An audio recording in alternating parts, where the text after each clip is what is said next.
하나님 말씀은 창세기 49장 13절에서 28절입니다. 13절에서 28절 말씀, 13절 제가 읽겠습니다. 스불론은 해변에 거주하리니 그곳에 배 매는 해변이라 그의 경계가 시돈까지로다. 이사갈은 양의 오리 사이에 꿇어앉은 건장한 나귀로다. 그는 쉴 곳을 보고 좋게 여기며 토지를 보고 아름답게 여기고 어깨를 내려 짐을 메고 앞제 아래에서 섬기리로다. 다는 이스라엘의 한 지파같이 그의 백성을 심판하리로다. 다는 길섭의 뱀이요 새길의 독사로다. 말굽을 불어서 그 탄자를 뒤로 떨어지게 하리로다. 여호와여, 나는 주의 구원을 기다리나이다. 갓은 군대의 추격을 받으나 도리어 그 뒤를 추격하리로다. 아셀에게서 나는 먹을 것은 기름진 것이라 그가 왕의 수라상을 차리리로다. 납달리는 노인 암사슴이라 아름다운 소리를 바라는도다. 요셉은 무성한 가지 곧 샘 곁에 무성한 가지라 그 가지가 담을 넘었도다. 활 쏘는 자가 그를 학대하며 적개심을 가지고 그를 쏘았으나 요셉의 활은 도리어 굳세며 그의 팔은 힘이 있으니 이는 야곱의 전능자 이스라엘의 반석인 목자의 손을 힘입음이라. 내 아버지 하나님께로 말미암나니 그가 너를 도우실 것이요 전능자로 말미암나니 그가 내게 복을 주실 것이라. 위로 하늘의 복과 아래로 깊은 샘의 복과 젖먹이는 복과 태의 복이로다. 내 아버지의 축복이 내 선조의 축복보다 나아서 영원한 산이 한없음 같이 이 축복이 요셉의 머리로 돌아오며 그 형제 중 뛰어난 자의 정수리로 돌아오리로다. 베냐민은 불어뜯는 일이라 아침에는 빼앗은 것을 먹고 저녁에는 움킨 것을 나누리로다. 이들은 이스라엘의 열두 지파라 지파라. 이와 같이 그들의 아버지가 그들에게 말하고 그들에게 축복하였으니 곧 그들 각 사람의 분량대로 축복하였더라. 아멘. 예, 오늘은 야곱의 유언, 자녀들을 위한 축복기도 두 번째 단락을 좀 나누려고 합니다.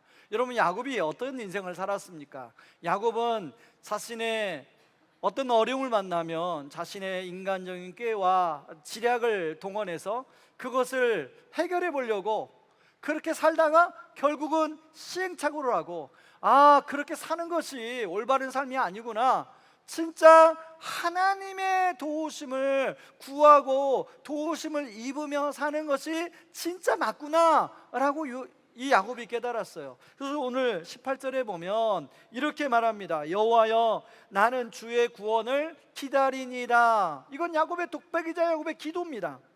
여러분, 인생은요 긴 호흡입니다.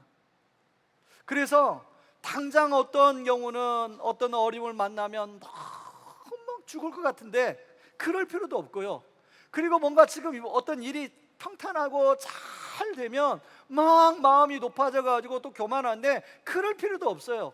인생은 긴 호흡이에요. 인생의 긴 호흡이 저나 여러분이나 다 주어졌습니다.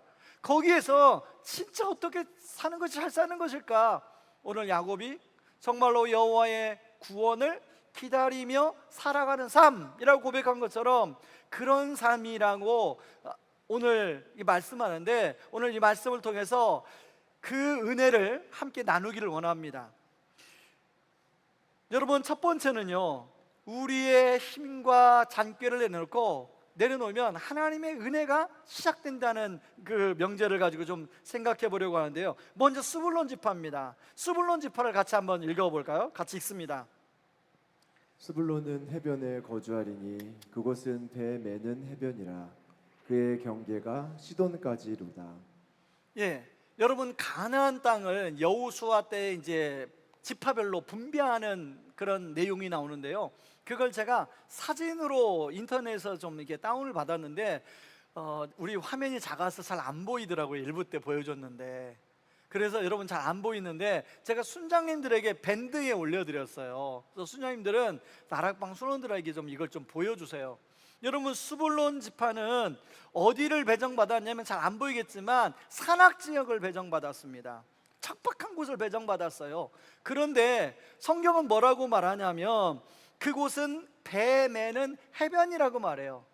원래 자기들이 분배받은 지역은 척박한 산악 지역인데 그 땅을 개척해서 지중해 항구에까지 이르러서 무역을 하는 지파가 되었다는 거예요. 그런가 하면 이사갈은 어떻느냐면, 이사갈은 양의 우리 사이에 꿇어앉은 건장한 나귀다.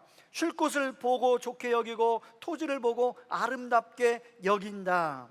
그러나 결국 압제 아래에서 이방 민족을 섬기게 된다라고 얘기합니다. 실제로 이사갈 지파는 분배받은 땅이 굉장히 좋은 땅을 분배받았어요.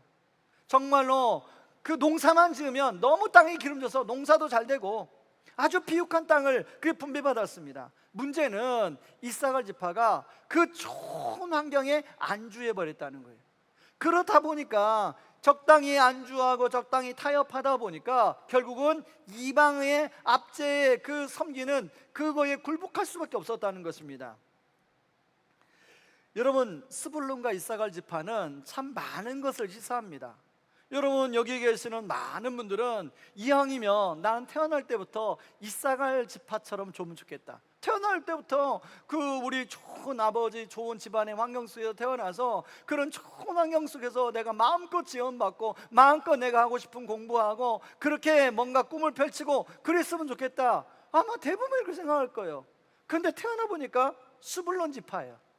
태어나 보니까 척박해요.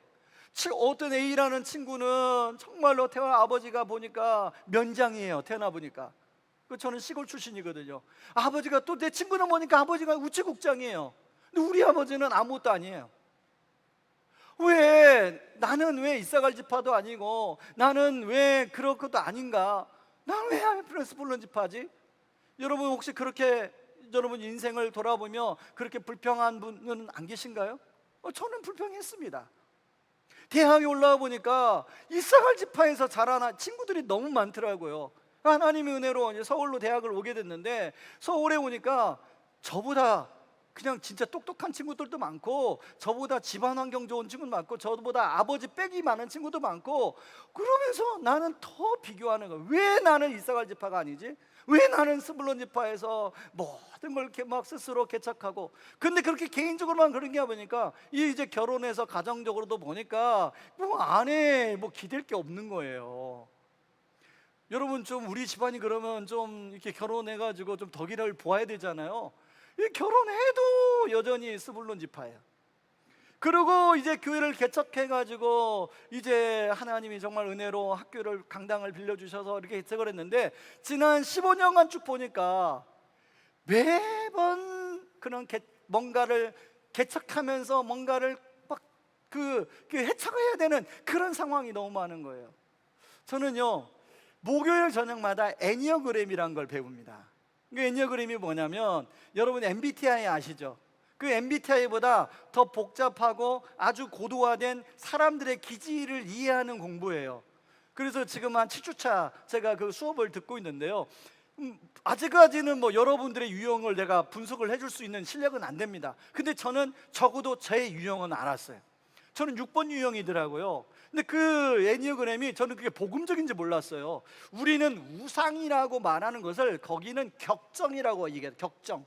그래서 저 같은 6번 유형은 어떤 격정이 자주 빠지냐면 불안이라는 격정이 자주 빠져요. 나는 그러다 보니까 조금만 이사갈 같은 환경이 오면 안주하고 싶은 거예요. 그런데 하나님은 저를 계속 스불론으로 미루는 거예요. 스불론으로 환경을 만드는 거예요.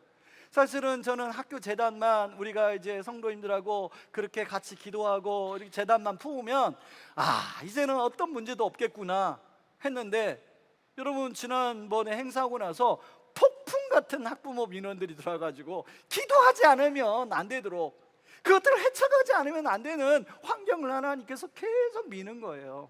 여러분은 어떠신가요? 여러분들의 환경은 이사갈 지파의 환경입니까? 아니면 스불론 지파의 환경입니까? 어떤 분은 그럴 거예요.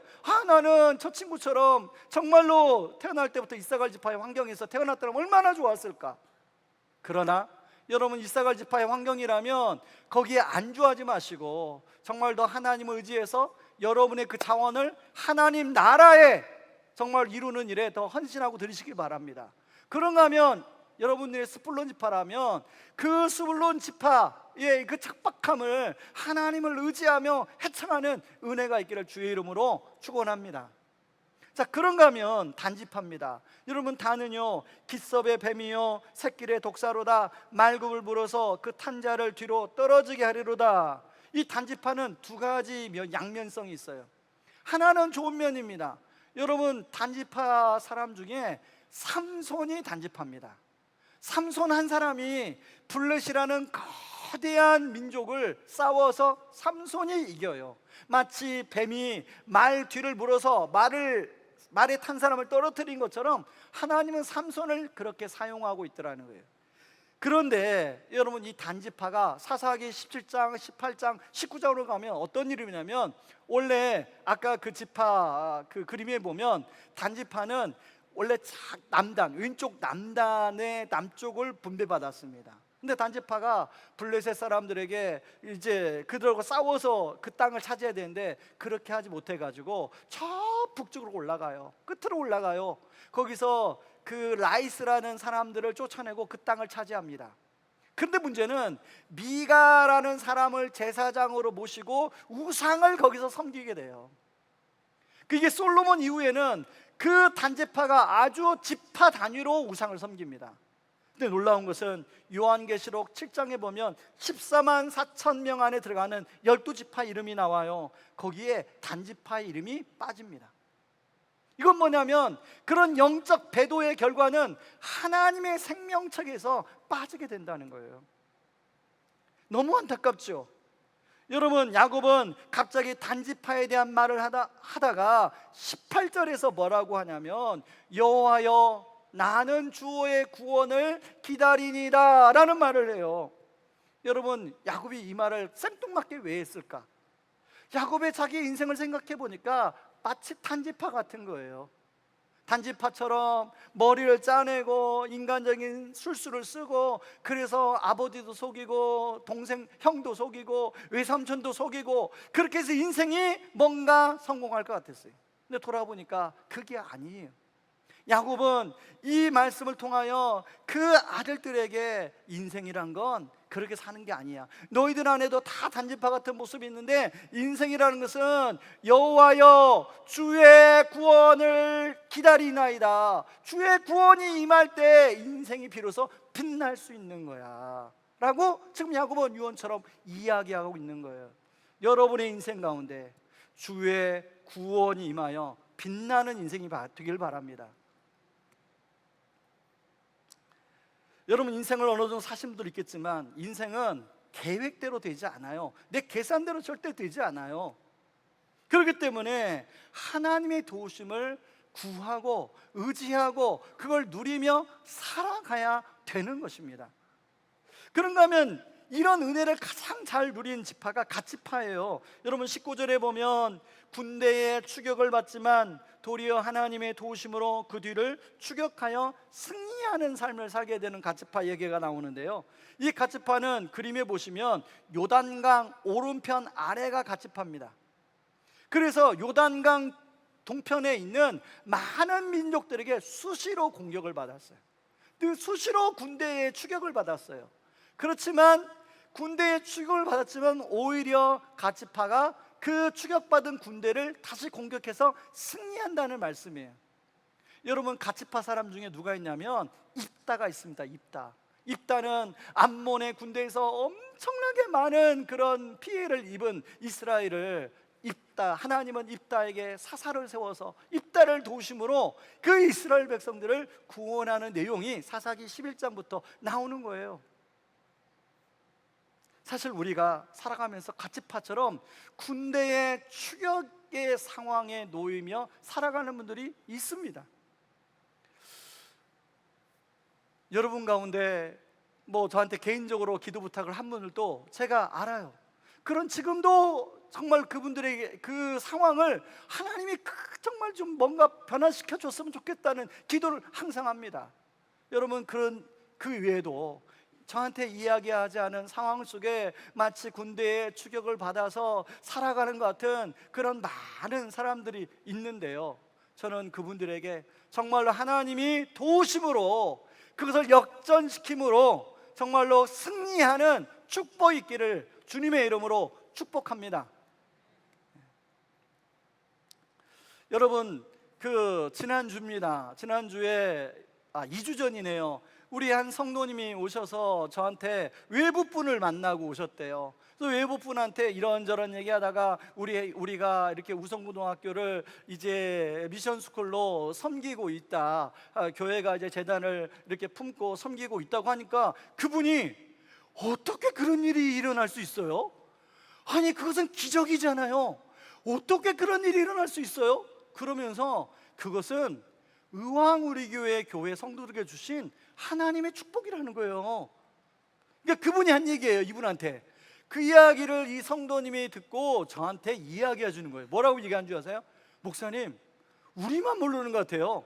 다른 사람들은 이게 축복인데 우리 성도들만 모르는 것 같아요. 우리 성도님들은 뭐 그거 내 일 아니야, 뭐 그건 뭐 목사님하고 장로님들이 뭐 하는 거겠지, 그건 내 일 아니야. 혹시 그런 분이 있다면 여러분 하나만 알고 열은 모르시는 거예요. 하나님은 이걸 우리 교회에 맡긴 사명이에요. 교회가 누굽니까? 우리 한 사람 한 사람이 교회예요. 여러분, 하나님이 분명히 이제 생명 마지막에 우리가 하나님 앞에 갔을 때 하나님께서 심판대에서 우리 생명책을 열고 우리 각자 그 앞에 쓸 텐데, 하나님은요, 여러분들 분명히 이 사명을 감당한 것 때문에 하나님이 상급을 줄 줄 믿습니다. 여러분 기도 속에 꼭 학교를 위해서 기도해 주세요. 여러분은 어제입니다. 어제 학교 정원이 이제 작년에 이렇게 뭔가 정원을 꾸몄는데 정원이 조금 삭막하잖아요. 꽃도 없고. 여러분 다른 데 가면 꽃 진짜 많아요. 카페만 가도 꽃이 엄청 많아요. 그래서 이제 어느 우리 교회 집사님이 그런 쪽에 또 이렇게 마음을 하나님 주신 그 성도님이 본인의 사명처럼 알고 자기 봉사하는 분들을 모시고 와서 풀도 뽑고 꽃도 어디서 기증받아서 80그루를 심었어요. 학교 정원에. 여러분, 내년도에는 이 정원이 어떻게 될까요? 꽃들이 만발하는, 아마 봄이 되면 꽃들이 만발하고 그런 정원이 될 거예요. 그러면 아이들이 공부를 하면서, 여러분 고등학생 대부분이 굉장히 열등감에 시달리고 낮은 자존감에 시달리고 비교의식에 시달리고 성적 스트레스에 시달리고 외모 스트레스에 시달리고 부모님께 시달립니다. 그런 애들이 어디서 숨을 쉬겠어요? 그런 꽃을 보고 좀 쉼을 쉬고 다시 공부하고 진짜 그러면서 자기의 꿈을 찾아갈 수 있는 그런 학교가 될 수 있도록 여러분 기도해 주셔야 돼요. 특별히 학부모 기도회가 생길 수 있도록. 여러분 지금 교직원 기도회는 목요일 날 모여요. 또 하임 기도회는 수요일 날 모여요. 학부모 기도회가 생길 수 있도록 기도해 주시기 바랍니다. 그래서 정말로 기도로 하나님이 세워가시는 그런 좋은 미션 스쿨이 세워질 수 있도록 여러분 함께 기도하고 같이 함께 참여하고 섬겨주시기를 주님의 이름으로 축원합니다. 여러분, 그런가 하면 두 번째는 복음으로 치유받는 인생입니다. 여러분, 아셀은요 뭐라고 축복하냐면, 나는 먹을 것은 기름진 것이라 그게 왕의 수라상을 차리리로다 라고 이야기합니다. 이 아셀이라는 뜻은 기쁨, 행복, 복된 자라는 뜻이에요. 실제로 아셀은 그 가나안 지파가 분배받은 땅을 보면 굉장히 풍요로운 지역을 분배받았어요. 이 아셀 지파의 땅에서 비가 많이 내리고요, 곡식과 과일이 잘 자랐다고 그래요. 특히 최고급 올리브유가 자랐답니다. 그래서 왕의 수라상에 그게 드려졌다고 그래요. 야곱의 축복을 나중에 모세가 그대로 인용해서 신명기 33장 24절에 이렇게 축복합니다. 아셀에 대하여 일렀으되 아셀은 아들들 중에 더 복을 받으며 그 형제에게 기쁨이 되며 그의 발이 기름에 잠길지로다 라고 모세가 아셀을 축복하고 있어요. 특히 여기 보면 그의 형제에게 기쁨이 되며, 여러분 아셀은 그 이스라엘 역사를 보면 어떤 형제 지파하고도 갈등을 벌인 적이 없어요. 뭔가 부딪힌 적이 없어요. 오히려 그들에게 도움이 되고 그들에게 기쁨이 됐던 그런 지파입니다. 여러분, 사실 아셀은 형제간의 치열한 암투와 시기 속에서 태어났어요. 여러분, 레아와 라헬의 자식 경쟁이 창세기에 보면 나오잖아요. 그런 속에 태어났던 그게 아셀입니다. 그런데 그런 가족의 역동에 휘말리지 않고 오히려 가정 안에서 피스메이커 역할을 하더라는 거예요. 바라기는 전 우리 성도님들이 다 아셀 같은 그런 역할을 하기 바랍니다. 여러분, 여러분에게도 원가정의 형제들이 있잖아요.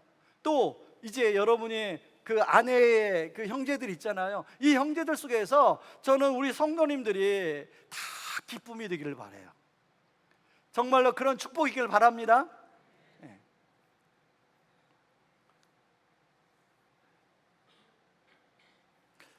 저는 이 아셀을 묵상하면서요, 여러분, 아셀이 풍족하다고 그렇게 형제들에게 섬겼을까? 형제들에게 기쁨이 됐을까? 여러분, 우리가 한번 생각해 보자고요. 좀 경제적으로 부유하고 풍족하다고 다른 사람을 막 섬기고 그렇습니까? 제가 그동안 목회에서 보니까, 그리고 저를 보니까 절대 아니더라고요. 경제적으로 풍요로워서 여유로워서 섬기는 게 아니라 믿음이 있어야 섬기더라고요. 하나님이 그런 마음을 주셔야 섬기는 거예요. 사실은 저는 작년 연말하고 올해 한 3월까지 제 인생에 살면서 이렇게 돈 걱정 많이 해본 적 없어요. 여러분도 돈 걱정 안 하는 것처럼 다 이렇게 저를 쳐다보는데, 우리 살면서 돈 걱정하잖아요. 내가 하나님께, 하나님 돈 때문에 이렇게 기도해 본 적이 없어요. 그런데 제가 하나님 절대로 어떤 사람에게 어떤 도움을 요청하지 않겠습니다. 우리 하나님이 우리 아버지시잖아요. 하나님이 저희 아버지시잖아요. 이 상황을 아시잖아요. 하나님 아시잖아요. 그러고 하나님께 기도했어요.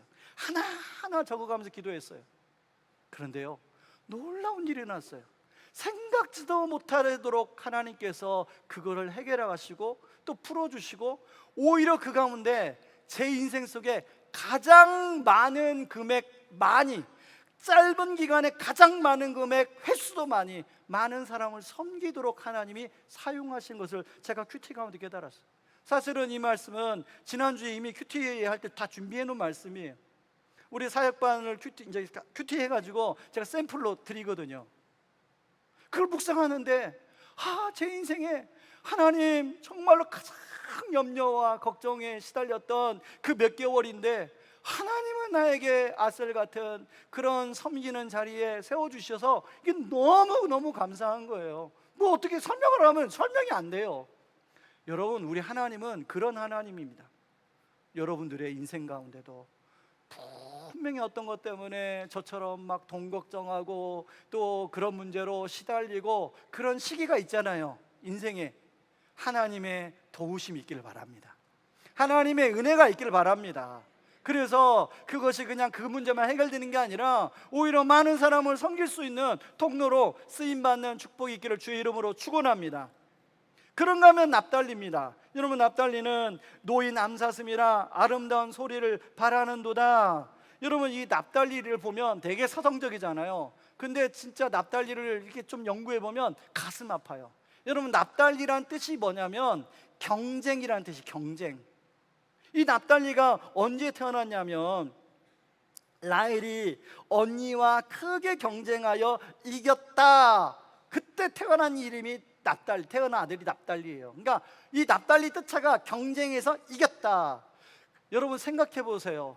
그 어머니가 4명인 가정에서 그 태어난 아들이 그 엄마의 시기와 질투의 도구가 돼서 그 프레임 안에서 살아가는 자식의 입장을 한번 생각해 보라고요. 그랬던 게 납달리예요. 그런데 하나님은 야곱이 이 납달리를 축복하면서 그 멍에를 거둡니다. 그 멍에를 거둬요. 이게 뭐냐면, 여러분, 훗날 가나안 납달리 지파가 분배받은 땅은 아주 척박해가지고 사슴만이 다닐 수 있는 그런 땅을 받은 거예요. 민첩해야만이 살 수 있는 그런 땅인 거예요. 그런 납달리의 예언의 절정은 아름다운 소리를 바라는 도다에 있습니다. 여러분, 이 말씀은 어디서 성취되냐면 마태복음 4장 15절 16절에서 이루어집니다. 같이 한번 읽어볼까요? 스불론 땅과 납달리 땅과 요단강 저편 해변길과 이방의 갈릴리여, 흑암에 앉은 백성이 큰 빛을 보았고. 바로 여러분, 예수님이 태어난 건 베들레헴이지만 예수님이 자라서 가장 먼저 공생애를 시작한 곳은 갈릴리입니다. 바로 납달리 땅이에요. 그 납달리 땅에서 예수님의 복음이 터져 나온 거예요. 회개하라, 하나님 나라가 가까웠다. 아름다운 소리가. 그 이후로 수많은 영혼들이 주께로 돌아와서 새 생명을 찾고 새로운 인생을 살게 되는 일이 바로 여기서 납달리 땅에서 시작이 됐다는 거예요. 여러분, 사실 의외로 많은 사람들이 태어날 때부터 상처를 안고 여러 가지 자라면서 여러 가지 아픔을 안고 그렇게 살아가는 분들이 많아요. 그런데 문제는 나이가 들어가도 그게 아직 해결이 안 돼요. 여러분, 그게 얼마나 참 마음이 힘들겠어요. 그런 상처와 아픔, 열등감을 가지고 평생 가지고 살아가는 게 얼마나 본인이 힘들겠어요. 그건 어떻게 제가 할까요? 제가 그랬거든요. 저는 그걸 30대 후반에 그걸 해결을 봤어요. 어느 날 기도하는데 주님이 너는 왜 이렇게 사람들하고 만나면 비교하고, 그냥 말로 비교하는 게 아니라 제 생각에서 비교하고 너는 열등감에 빠지니, 그리고 왜 너는 또 그런 걸 가지고 또 교만함에 빠지니, 내가 너를 세상에서 가장 귀한 보혈로 너를 내가 값주고 산 너는 귀한 아들이야. 이런 음성이 제 안에 들리는 거예요. 그리고 그 사람도 내가 세상에서 가장 귀한 보혈로 그 값비싸게 구원한 내 아들과 딸이야. 근데 왜 자꾸 그 사람이 가진 거 그걸 가지고 비교하고 네가 열등감에 빠지고 교만함에 빠지니? 이걸 저한테 물으시는 거예요. 그때부터 제가 이제 사람들 만나면서 그런 마음이 들 때, 열등감이 밀려오는 순간이 있잖아요. 그럴 때 예수님의 보혈을 묵상하게 됐어요. 아, 내가 예수님의 보혈로 정말로 이 세상에서 가장 귀한 보혈로 구원받은 하나님의 아들이지. 그리고 저분도 그렇게 하나님이 그렇게 사랑하는 하나님의 아들이고 딸이지. 그런 생각을 하니까 그런 열등감에서 하나하나 제가 빠져나오기 시작하는 거예요. 제 아픔의 상처, 비교의식의 상처로부터 하나하나 하나님이 얽매였던 것을 저 풀어주기 시작하는 거예요. 여러분, 오늘 또 예배드리는 분 가운데 그런 분이 계시다면 여러분, 오늘 성찬식을 합니다. 여러분, 성찬식의 보혈이, 로마서 1장 16절은 그렇게 말합니다. 복음은 모든 믿는 자들에게 구원을 주시는 하나님의 능력이 됨이라. 믿으십니까? 그 능력을 여러분 맛보셔야 돼요. 능력을 아직 맛보지 못했다면 여러분 진짜 금식하면서 한번 생각해 보셔야 돼요. 여러분, 지금 그거 능력을 못 본다면 여러분들은 지금 신앙생활 제대로 못하는 거예요. 여러분, 오늘 성찬에서 우리 같이 마시는 그 보혈이 정말로 나의 아픔과 상처와 열등감을 치료하는 능력이 됨이라. 그걸 경험하는 우리 성도님들 되기를 주님의 이름으로 축원합니다. 세 번째는요, 전능하신 목자의 손이 우리를 빚어가십니다. 여러분, 요셉 한번 같이 읽어보시죠. 같이 창세기 49장 22절 24절을 읽습니다. 요셉은 무성한 가지 곧 샘 곁에 무성한 가지라. 그 가지가 담을 넘었도다. 활 쏘는 자가 그를 학대하며 적개심을 가지고 그를 쏘았으나 요셉의 활은 도리어 굳세며 그의 팔은 힘이 있으니 이는 야곱의 전능자 이스라엘의 반석인 목자의 손을 힘입음이라. 여러분, 요셉처럼 정말로 참 억울한 인생이 어디 있어요. 요셉은 화살을 수없이 맞았습니다. 그런데 요셉이 그 시간을 버틸 수 있었던 것은, 요셉을 뭐라고 표현하냐면 샘 곁에 담장을 넘어가는 가지다라고 이야기를 하고 있어요. 여기 중요한 단어가 샘곁이라는 단어예요. 샘곁. 이 샘곁을 그 뒤에 보면 뭐라고 나오냐면 야곱의 전능자 이스라엘의 반석인 목자의 손이 그의 삶을 붙들고 있었다라고 이야기를 하고 있어요. 여러분, 혹시 지금 수많은 인생의 화살을 맞아 어떤 그런 환경에 놓여 있습니까? 그 환경, 여러분, 시간이 지나면 지나갈 거예요. 근데 그것이 상처가 아니라 그것이 은혜가 되려면 어디에 있어야 되냐면 샘 곁에 붙어 있어야 돼요. 그 샘으로부터 끊임없이 나오는 샘을 공급받아야 돼요. 그게 뭐예요? 하나님의 전능자의 손길이에요. 하나님의 도우심의 손길이에요. 저는 지난주 중에 제 굉장히 오래된 친구를 만났습니다. 이 친구가 지금 너무 어려운 상황에 놓여 있어요. 뭐 자세히는 말할 수 없어요. 너무 어려워요. 근데 이 친구의 잘못이 아니에요. 너무 억울한 상황 속에서 놓여서 지금 그런 상황에 놓인 거예요. 소망이 안 보여요. 이 친구가 소망이 안 보여요. 이 친구는 평생 이 친구만큼 성실하게 사는 친구가 없어요. 이 친구처럼 정직하게 산 친구가 없어요. 안 믿는데도 제가 알아요. 이 친구처럼 가족적인 친구가 없어요. 그런데 너무 어려운 상황에 놓여 있어요. 그러니까 하나님을 아직 안 믿어요. 제 VIP인데 아직 예수님을 믿지 않아요. 그러니까 소망이 없어요. 현실을 너무 잘 알잖아요. 본인이 자기 현실을 너무 잘 알다 보니까 소망을 잃어버렸어요. 여러분, 사람이요, 소망을 잃어버리면 사는 게 아닙니다. 사람이 소망을 잃으면 사는 게 아니에요. 제가 그 친구에게 뭐라고 했냐면, 그래, 네가 지금은 하나님을 믿지 않지만, 제가 요셉의 얘기를 하면서 소망이 있다. 지금 눈이 눈에는 보이지 않지만 소망이 있다. 그 소망은 전능자 하나님만이 주시는 소망이다. 너 이제 시간 많잖아. 나랑 7월 8월에 풍삼초 하자. 그랬더니 풍삼초 하겠대요.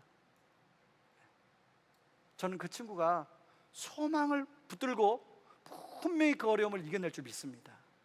여러분, 그 친구뿐만 아니라 우리 성도님 가운데 그런 분이 있다면 여러분, 전능자의 손이 여러분을 붙들고 있는 줄 믿습니다. 중요한 것은 샘 곁에 있기만 하면 돼요. 여러분, 샘 곁이 무엇입니까? 하나님의 말씀과 기도예요. 하나님의 말씀과 기도예요. 여러분, 제가 일부 예배 끝나고 기도하다가 여름에 큐티 학교를 한번 해야겠다 생각이 들었어요. 큐티 학교. 지난 지방선거 날 저는 교회를 출근했습니다. 우리 교회 이음다락방에 젊은 부부들이 있는데 그 소식제도 나갔잖아요. 그 다락방의 젊은 그 다락방 순원들이 저한테 큐티를 가르쳐 달라고, 강의를 좀 해달라고. 그래서 그날 그리스도 중심적 큐티에 대해서 강의를 했어요. 너무 저도 그분들도 은혜 받고 저도 은혜 받고 말씀을 서로 나누니까 너무 은혜로운 거예요. 어떤 쉼보다 좋은 쉼이더라고요. 원래 사실은 저는 여름에 한 3주나 한 달 정도 이제 쉽니다. 왜냐하면 제가 이제 그 영적인 안식하며 재충전을 해야 되기 때문에 쉬는데, 제가 큐티 학교는 하려고 그래요. 주일날 오후에 큐티 학교를 하려고 그래요. 그래서 여러분들이 말씀, 샘 곁에 머물 수 있도록, 그리고 그 큐티만이 아니라 그걸 가지고 어떻게 기도하는지, 그래서 여러분 인생 속에 전능자 여호와의 하나님의 도우심을 입으며 사는 삶이 어떤 삶인지 목사로서 당연히 가르쳐야 되겠다는 생각이 들더라고요. 여러분들이 사모하는 분들이, 강제가 아니니까 사모하는 분들을 한 사람 있어도 제가 하려고 그래요. 근데 여러분이 신청하셔서 같이, 광고가 나가면 같이 해서 같이 은혜를 누리는 시간 되길 바랍니다. 마지막은요, 베냐민이에요. 베냐민은 움키는 일이라 아침에는 빼앗은 것을 먹고 저녁에는 움킨 것을 나누리로다, 이렇게 나오는데요. 여러분, 이 빼앗은 것을 먹고 움키는 일이 굉장히 부정적이잖아요. 원래 베냐민 지파 사람들은 사사기에 보면 자기들이 있는 것을 가지고 다 빼앗으려다가 자기 지파가 다 몰살당하는 위험을 경험해요. 그런데 여러분, 진짜 강조점은 뒤에가 있습니다. 저녁에는 움킨 것을 나누리로다. 여러분, 베냐민 지파 중에 유명한 사람이 나와요. 바로 사도 바울이 베냐민 지파예요. 사도 바울은 1차, 2차, 3차 전도행을 다니면서 바로 복음을 전하고 성경, 신약 성경 13권을 기록하는 게 베냐민 지파 사람 바울이에요. 저는 여러분, 우리 인생이 처음에는 이기적이고 자기중심이고 그러다가 이제 예수의 생명이 들어오고 예수를 만나고 예수로 변화되고 성령을 경험하고, 그래서 우리 삶이 나누는 삶이 되길 바랍니다. 특히 복음을 나누는 삶이 되길 바라요.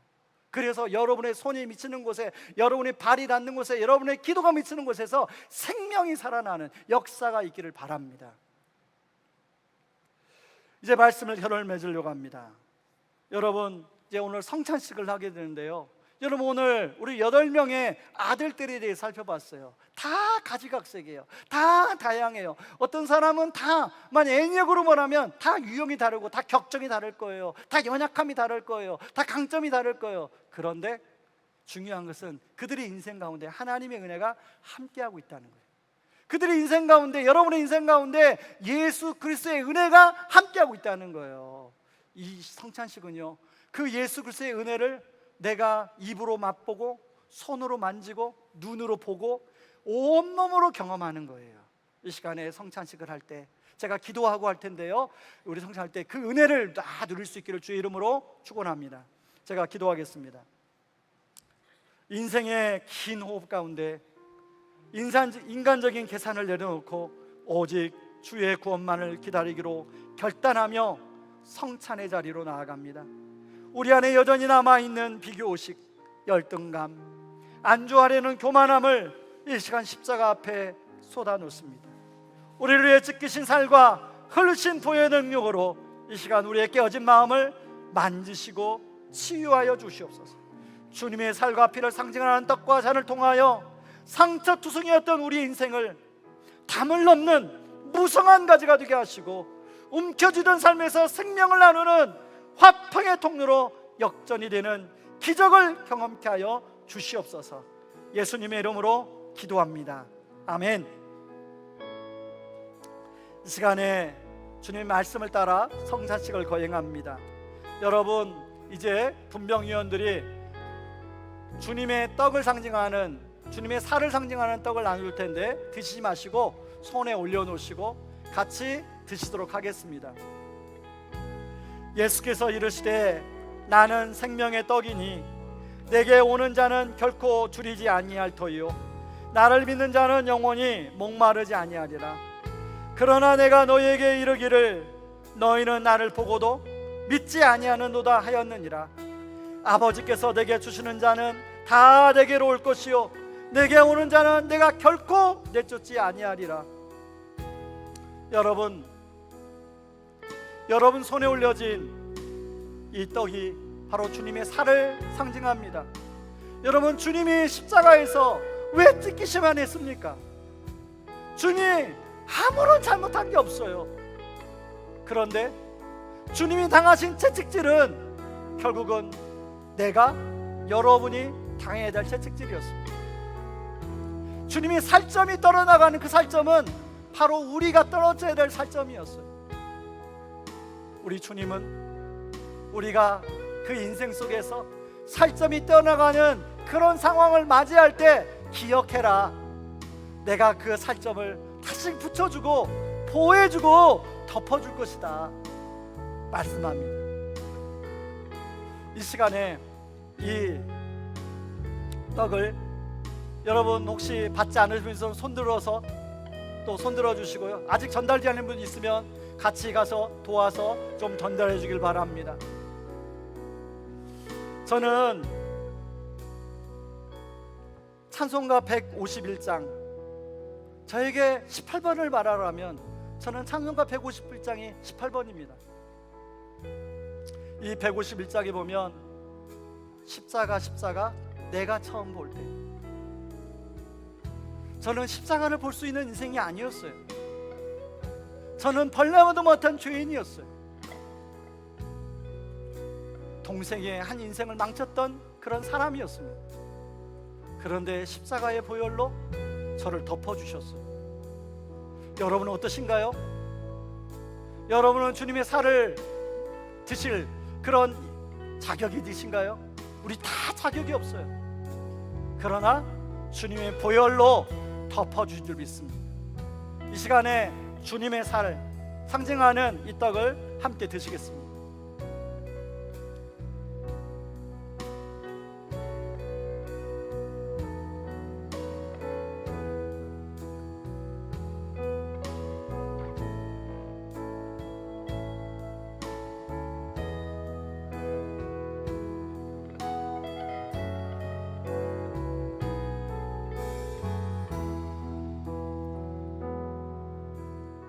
시간에 이어서 분잔을 하겠습니다.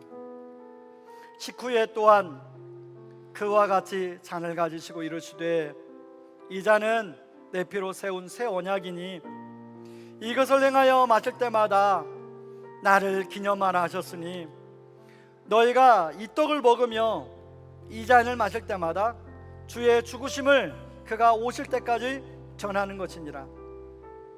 여러분, 우리는 주님의 보혈을 상징하는 이제 잔을 받습니다.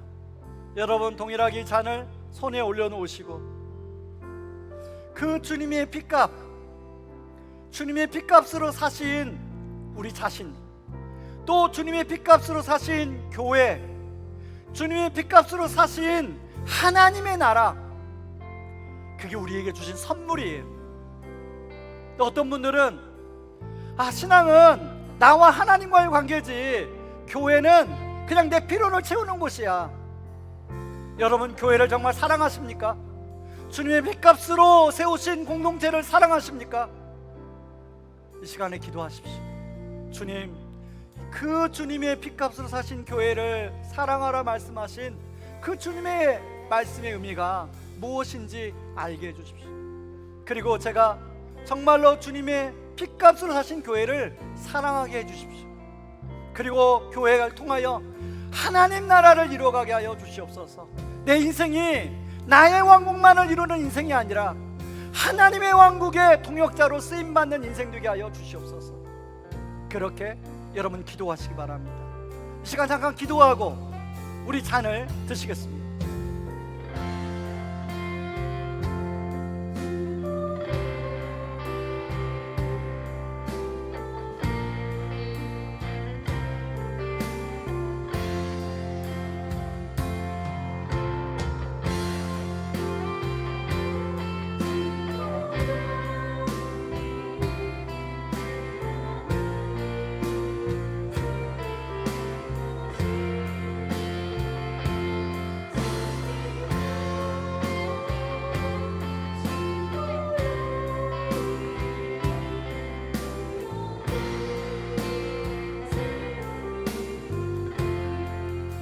이 시간에 주님의 피를 상징하는 이 잔을 함께 드시겠습니다.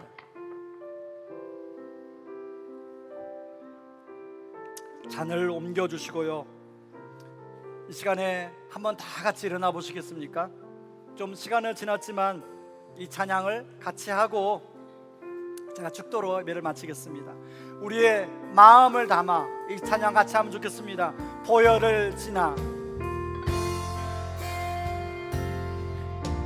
보혈을 지나 하나님 품으로, 보혈을 지나 아버지 품으로, 보혈을 지나 하나님 품으로 한 걸음씩 나가네.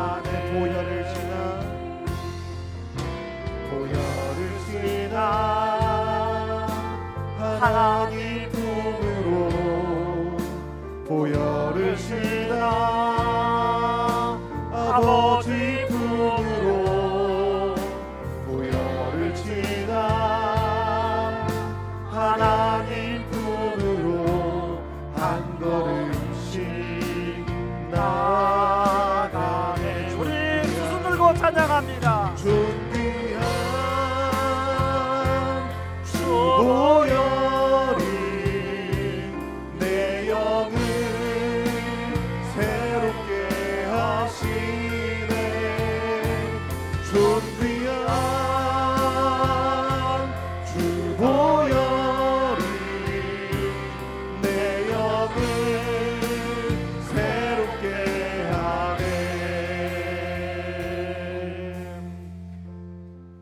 이제는 우리를 죄와 사망의 담에서 건지시기 위해 신이 생명의 떡과 잔이 되어주신 우리 주 그리스도의 무한하신 은혜와 척박한 환경 속에서도 잔꾀를 내려놓고 주를 의지할 때 놀라운 역전의 길을 주시는 하나님 아버지의 신실하신 사랑하심과 우리의 모든 상처와 열등감을 치유하시고 움켜쥐던 삶에서 아셀과 베냐민처럼 복음과 평을 나누는 통로로 인도하시는 성령님의 교통하심이 오늘 또 주의 구원만을 기다리며 전능하신 목자의 손길에 자신을 내어주기로 다짐하는 모든 성도님들의 삶 위에, 가정 위에, 자녀들의 삶 위에 이제로부터 영원토록 함께 하시기를 주님의 이름으로 축원하옵나이다. 아멘.